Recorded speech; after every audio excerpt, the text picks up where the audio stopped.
गधे के गले में उसको यदि पहना दो, वो समझता है कि चमकीला कुछ है, लेकिन कभी वह आप जैसे आनंदित नहीं होगा, क्योंकि ये तो पत्थर है। ऐसे व्यक्ति को ही हम चुनेंगे, चुनना चाहिए, ताकि किसी भी प्रकार से कसौटी का पत्थर कसौटी का ही पत्थर रहे।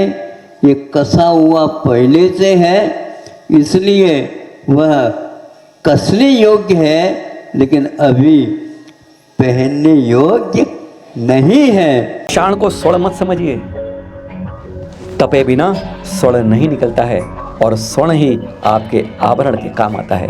उसी तरह दिगंबरत्व में तप के साथ ही पूज्यता होती है, बिना दिगंबरत्व के पूज्यता नहीं होती है। चैनल महालक्ष्मी आपको लाया है आज मीठी मीठी बात में आचार्य श्री की प्रवचन आप सभी को सादर जय जिनेंद्र। बात कर रहे हैं 10 अक्टूबर को चैनल महालक्ष्मी टीम आचार्य श्री के दर्शन करने शिरपुर के बारे में और बातें करने में पहुंच गई थी।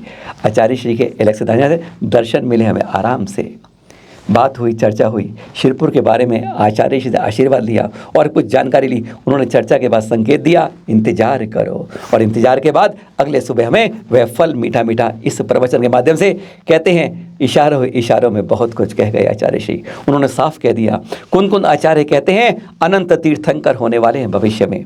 पर आज और अब की बात है, आज पूज्यता दिगंबरत्व की है। पाषाण को नहीं पूज सकते, नमस्कार झुकना वही होता है जब दिगंबरत्व होता है, पूज्यता वहीं रखिएगा, नमस्कार झुकना ऐसे ही मत कर लीजिएगा। एक बार क्या कहे आचार्य श्री ने, सुने जरा। भविष्य में होने वाले अनंत तीर्थंकर है, और कुंद कुंद महाराज जी ने उनको तीर्थंकर के रूप में स्वीकार करके, किंतु भविष्यकालीन कहा है, आज नहीं है। इसलिए आज का यह महत्व है, और आज का भी महत्व है तो अब का महत्व है। अब का मतलब तब का नहीं, अब का जो तप का होना चाहिए, तो उसको हम स्वर्ण कहेंगे। नहीं है तो कितने भी आप पैसा देना चाहेंगे, हम भले ही उसको बेचने के लिए खरीदने के लिए तैयार हो जाएं, लेकिन स्वर्ण कह करके नहीं स्वीकारेंगे, किंतु वह स्वर्ण का पाषाण है, और पाषाण हमारे लिए कभी वंदनीय नहीं होता। जब भगवान को हम बनाए जाते हैं, उनको पत्थर के रूप में नहीं, किंतु भगवान के रूप में ही स्वीकार करते हैं। उनमें जब तक लक्षणों के साथ प्राण प्रतिष्ठा नहीं करते, तब तक ये गर्दन झुक नहीं सकती, ये कहा गया है। इसलिए आप लोगों को चाहिए अपनी गर्दन को जहाँ कहीं भी चढ़ाना ठीक नहीं। ये है, नहीं समझे, नारियल है तो उसको नारियल के रूप में स्वीकार करिए। हर एक नारियल नहीं हो सकता, उसका अपना जीवन अलग होता है। बिना तपे पाषाण से स्वर्ण नहीं मिलता, तपाना पड़ता है, और पाषाण तब तक उस योग्यता को नहीं धारण करता जब तक वह स्वर्ण नहीं बन जाता। उसी तरीके से यह देह तब तक दिगंबरत्व रूप में नहीं आती, तब तक वह पूज्यता और तप के बगैर भागीदार नहीं होती। तपना होगा योग्यता में, उसी तरीके से पाषाण को स्वर्ण बनाने के लिए और इस देह में दिगंबरत्व लाकर उसे पूज्य बनाने के लिए। और स्वर्ण की प्रतीक्षा करने से स्वर्ण नहीं मिलने वाला, उसको तो तपाना प्रारंभ कर देना चाहिए। और जैसे जैसे तपेगा, वैसे वैसे स्वर्णत्व वह सामने ऊपर ऊपर आएगा। यथा हेम पाषाण, पाषाण में जिस प्रकार स्वर्ण है, उसी प्रकार अस्मिन् देहे परमात्मा आत्म भगवान रहते हैं।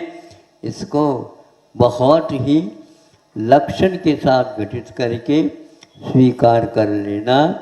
आचार्यश्री ने स्वर्ण और देह को जोड़ते हुए पाषाण को देह से जोड़कर एक बहुत बड़ा समीकरण और उदाहरण समाज के सामने रखते हुए स्पष्ट पूछ लिया कि क्या बिना तपे पाषाण स्वर्ण कहलाया जा सकता है, या बिना महाराज बने कोई पूज्य बन सकता है? एक आवाज आई थी, नहीं नहीं नहीं। तो नमस्कार बगैर पूज्यता योग्यता के कैसे हो सकता है? हाँ, कई लोग कह सकते हैं कि वो आगे भव में तीर्थंकर बनेंगे, पर तीर्थंकर बगैर दिगंबरत्व के ग्रहण कैसे करेंगे? 16 करण भावनाएं कैसे प्राप्त करेंगे? जब तक वह योग्यता पात्रता अंदर नहीं आएगी देह के अंदर, जब तक दिगंबरत्व नहीं आएगा, तब तक नमस्कार करिए मस्तक कैसे झुक पाएगा? सुने आचार्य श्री से। जब तक कोई भी महाराज तो नहीं हुए, बाद में तीर्थंकर बनेंगे, किंतु उसको मुनि महाराज नमोस्तु करेंगे नहीं, है ना? हाँ, ऐसे तीर्थंकर बनने वाले अभी तीर्थंकर तो बने नहीं, किंतु आगे 16 कारण भावना भानी होगी, तब कहीं देखा जाएगा। इसलिए जो आवरण सहित है पत्थर में सोना आभरण बनाने के योग्य नहीं है, उसी प्रकार यहाँ पर बहुत सारे सम्यदृष्टि बैठे, भले वो सारे के सारे वंदना के दंशनहीनो न वंदितव्यो कहा है, और दर्शन का अर्थ होता है दिगंबरत्व।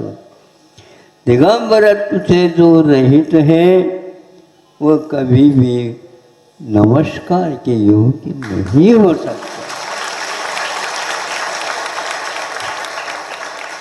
इसलिए इसमें कोई विशेष सोचने की बात ही नहीं। हम अति उत्साहित होते हैं तो अति सम्यक दर्शन की वह पहचान नहीं माना जाएगा। दर्शन, ज्ञान और चारित्र के लक्षण जो होते हैं, लक्षण कभी अति की ओर नहीं जाता, और थोड़ी सी भी कमी है तो उसको हम लक्षण भी नहीं मान सकते।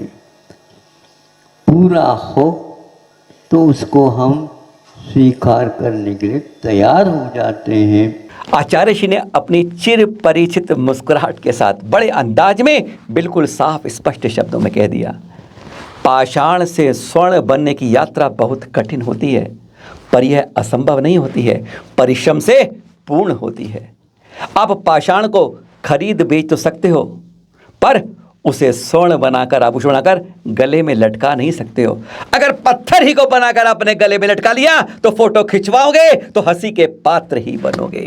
पूज्यता और योग्यता केवल दिगंबरत्व के रूप में तप ग्रहण करने पर ही आती है, और वही सबको नमस्कार के योग्य होती है। सुनिए जरा गुरुवर आचार्य श्री से। जो कोई भी व्यक्ति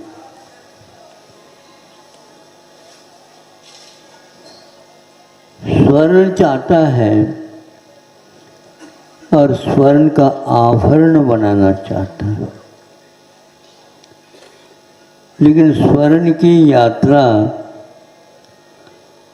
बहुत कठिन है और बहुत दूर है, लेकिन पूर्ण नहीं होती ऐसा नहीं कहा जा सकता।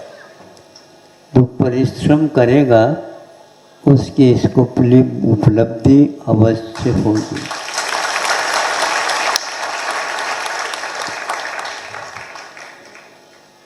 आप लोग अपने गले में स्वर्ण के हार वगैरह पहनते, जिस पत्थर से निकला है वह मान लो 1-2 किलो का पत्थर था,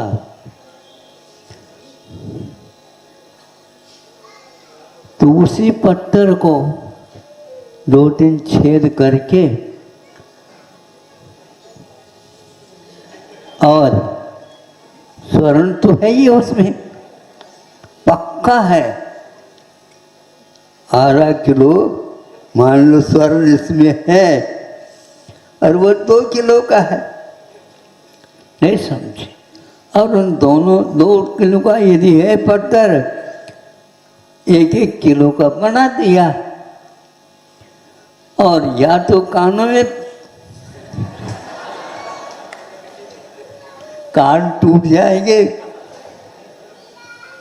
गले में यदि पहनते। आज तक ऐसे व्यक्ति हमें नहीं मिला आप लोगों को? तो वो ठीक नहीं है क्या?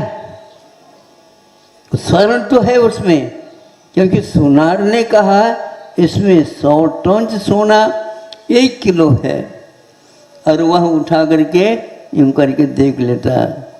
आप इसको उठाओ 1 किलो तो नजर आएगा, लेकिन इसमें 1 किलो स्वर्ण है। ये हमारा विषय नहीं है। और किसका विषय है? सुनार का है। सुनार एक रत्ती भर, जो कोई भी भारदार है उसको भी वह समझता है। यदि 1 तोला है तो 1 तोला बोलेगा, और 10 किलो का वह पत्थर बले हो। निकषाम बोलते, निकष है। स्वर्ण को या स्वर्ण पाषाण को उसके ऊपर घिसना पड़ता है, तब ज्ञात होता है। इसके सोने के जो रेखाएं हैं उसके माध्यम से ज्ञात होता है। तो आप लोगों में से एक भी व्यक्ति इसके लिए तैयार नहीं होगा कि हम उन पत्थरों के नग को और पहन ले, और अच्छे ढंग से कह दे, अच्छे फोटोग्राफी करने वालों को, भैया अच्छे ढंग से ले लेना। क्यों? वह हंसी का ही पात्र होगा।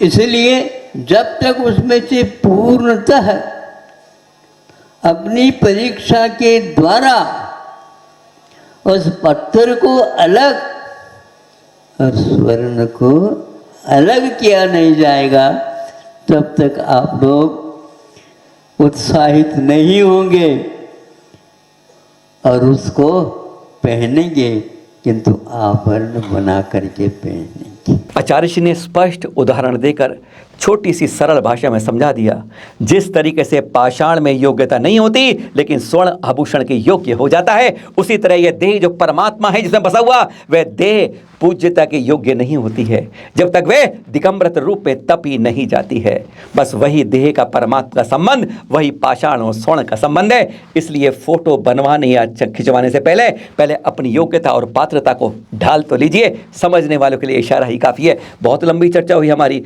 एलेक्स सिद्धांत सागर से, आचार्य गुरुवर से आशीर्वाद लेने के बाद। सीधी सीधी खरी बात, जो लोग कहते हैं ना कि आचार्य श्री पंथवाद को बढ़ावा दे रहे हैं, समाज को अलग कर रहे हैं, उन सब के लिए एक बड़ी सीख दी एलेक्स सिद्धांत ने कि हम तो जोड़ रहे हैं और वो भाषा ऐसी बोलकर समाज को तोड़ रहे हैं। फिर मिलेंगे। सादर जय जिनेंद्र।